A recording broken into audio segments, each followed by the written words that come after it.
if she caught me in this position and started talking to me in that tone, I would have all 5 of those Rangers' heads on display at City Hall. Alright, so Solo Leveling video got taken down for whatever reason. They're out to get me. And it's actually getting like copyright claimed for 10 seconds. So I'm gonna try to work on that whenever I get the opportunity.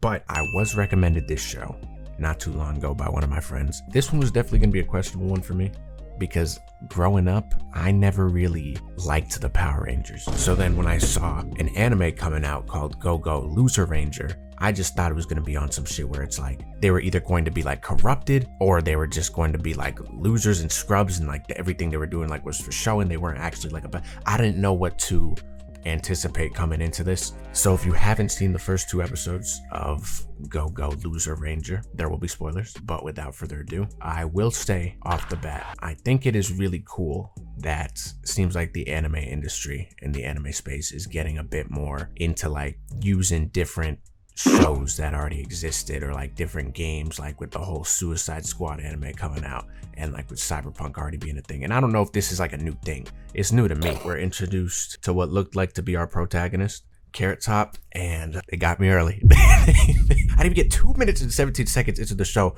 without finding my new girlfriend, but I was looking in her eyes and I didn't feel much emotion from them. And so I already knew what to experience from her. It was either evilness, horniness, or both. And these are the best types of girls. Not that you want around for life, but that you want around to ruin your life. Because Carrot Top's trying to invite him to join the Rangers, because I guess the Rangers run shit around here. Miss Pink Ranger, who's modeling for Vogue, and then we have Blue Ranger advertising Gucci cologne. Like, it seems like they are the government. But they give him the flyer, and then she's trying to coax him. And she even got her nails done. That's clear gel. Had this nigga petrified, cold sweats and everything. These are the evilest women. You have got to get away from them. You've got to get away from these types of women. She has temptation written all over her. The nigga's fight or flight kicked in with this woman. I will say that you could tell that there's some CGI involved with this show, unless it's just like a specific animation style, but they do make it look very 3-dimensional. But it's not some wonky CGI, and they transition between 2 and 3D like very frequently, but it's like very smooth. So it's never really a big deal, at least from the first 2 episodes I watched. And like when they introduce the city and they transition, they introduce people, and they always have like their like character introduction on the screen. Like, look at this camera shot. Like, this is a cutscene you get in like a video game. And I will say the first half of the episode wasn't really hooking me. And again, I haven't watched the Power Rangers, so I don't even know, like, I'm ignorant, you know, when it comes to this, but like how they can make an entertaining Power Rangers show where the Power Rangers aren't like the main focus, in the sense where it's like not your typical like, oh, let's go fight the bad guys type of shit. That didn't seem like what this was going to be off the bat. I thought maybe it was going to be like a protagonist just trying to get into the Rangers and then like climbing his way to the top. And also, it just didn't seem like there was that much substance, because we're taken to the arena and it looks like a Fortnite event is happening, because I'm seeing a bunch of Skull Troopers and then like an event boss, and I guess they're called the Dusters. And this tiger was definitely some Mighty Morphin shit for sure. I was really brought back to like 2008. It's almost like some WWE shit, because the Power Rangers pull up and then the Dusters, like, they start attacking them, and then my girl, her name's Suzukiri. Suzu, I'll call her Suzu. You know what I'm saying? You know, she pulls up and she got the golden lightsaber, and she's flexible. She's got that kick, that Muay Thai special. We could practice those. But that's for another date. But yeah, no, they're shit talking each other and going back and forth in a very like goofy manner. Like, I didn't know if the Power Rangers just ran gauntlets of enemies every week, and like, that's why it didn't hook me. It's not that I came into this looking for something serious, because I wasn't, but I wasn't looking for something extremely goofy either. Yeah, and I thought the Rangers were about to be taken out 1-5 once the nigga transformed to Truck Kun. And you see, they ran a zone on this play just to try and take down Truck Kun, and he knocked them out of the fucking park. I thought we would have needed replacements right there. And I feel like this kid is up to some shit. I do. I feel like this nigga's a villain, because he's always got something to say. Y'all boys get the fuck up! Yeah, and then after that, I guess they like bring out some divine artifact that's supposed to one-shot him, and then it's like they saved the day. You know, so it really is like some structured, organized shit that we later find out happens for a reason. The Dusters have a straggler who I assumed I was kind of getting the impression it was the kid from the beginning, but I didn't know completely yet. At this point, honestly, I thought he was going to murder everyone in this fucking arena. By the way he started talking, because I guess they're like immortal or something, and they could like reconstruct their bodies. It's something like that. And as the Power Rangers are starting to do their Ginyu Force formation, I'm done with this shit. I'm sick of this Mighty Morphin nonsense, whatever the fuck. D, what are you talking? D, we're almost done with this. It's payday. Nigga, what are you doing? And then he tanks it, and then they go to commercials, and then we see that an hour earlier. They have like a whole layer and everything, and this is like a weekly event. And then we see that the dude, D, the one that just went against the regime, was trying to give a motivational speech as to why they should like revolt. Because they used to have like a boss, and then the Power Rangers ended up beating that boss, so now they're under the Power Rangers. I have a dream that Rangers and Rebels can come together as one. And I have a dream that we will fulfill our purpose. Get off the stage, man. I mean, D stands for something, right? Doofus. Come on. And the only one that seems like he's kind of on his side is F. He was just trying to console him, telling him that maybe he's like kind of dumb. But like you could see that F is kind of like swaying back and forth because I think he understands what D was trying to say. We pan back to the present time. We see him tank the shot. The way he's having this soliloquy right now, I'm really thinking he's about to like get a bloodthirsty because he's really talking his shit. And this is the one time, I'm sorry. Promiscuous Pink, she's got that shit on us. Wow, she's good. I don't know if she beats Suzu though. But no, he tries blitzing them, and then we see that he's running at snail's pace. And I knew these Power Rangers niggas were corrupt. As soon as he got close enough for Red Ride to blitz him, he's a bona fide racist. He was saying this isn't the type of stage for your kind to shine. Read the situation and know your place. We are justice. I don't know, that just reminded me of something and sent shivers down my spine. So someone's got to check him before he gets too out of control. And at the end of the first episode, we see him on the roof and he's transforming into his human form, which was the guy from the beginning. And our girl Suzu always happens to be in the right place at the right time. She's doing those movements. She's doing those villainous or cutesy anime woman type of movements. That's what she's doing right now. And goodness, it's working. He started going on his like light Yagami shit really quick because she was asking if he liked the showdown, if maybe he should join the Rangers or attempt to. I think I might join him. Is that what little baby boy wants to do? Yeah, I'm bricked. In fact, you know what? I think I could take that exam right now. Wow, you're so cute when you're all fired up. When I get the opportunity, I'm gonna take down the Rangers and I'm gonna grab a chunk of Suzu's rear just like this. And that was basically like a premise. Like he is going to infiltrate and break them down from the interior. So then that's when I was like, okay, maybe this might be interesting. And I was looking at the comments of episode 1. They were saying that like it's a very unpredictable show and you're not really going to expect the way things play out. That kind of intrigued me and I was like, I might as well watch episode 2. But in the next episode, we see that he starts his little training on. But Carrot Top, I feel like, is going to be opposition at the end of the day. He seems like he's the type of kid, when there's 5 minutes till the bell, he reminds the teacher that she forgot to collect the homework.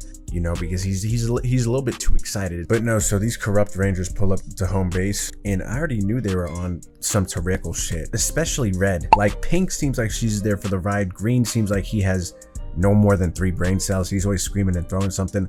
Yellow seems like he is like sort of in the middle. Blue seems like he's actually the one that fights for justice. But Red seems like he's way in over his head and he's like a bit corrupt. Hey Cap, why you here? Is everything good? Is everything? We're just here to hang out and make sure everything is all good. We are not here for any beef at all. So put a smile on your face because we're just fellow comrades who had a deal, right? This shit is not funny, dog. Which one of you little ass niggas betrayed us? But no, basically, Red and Blue, they just assign chaperones to the Skull Troopers and try to intimidate them. And I just want to let all of you little niggas know that this is the Red Show. Falcon Punch!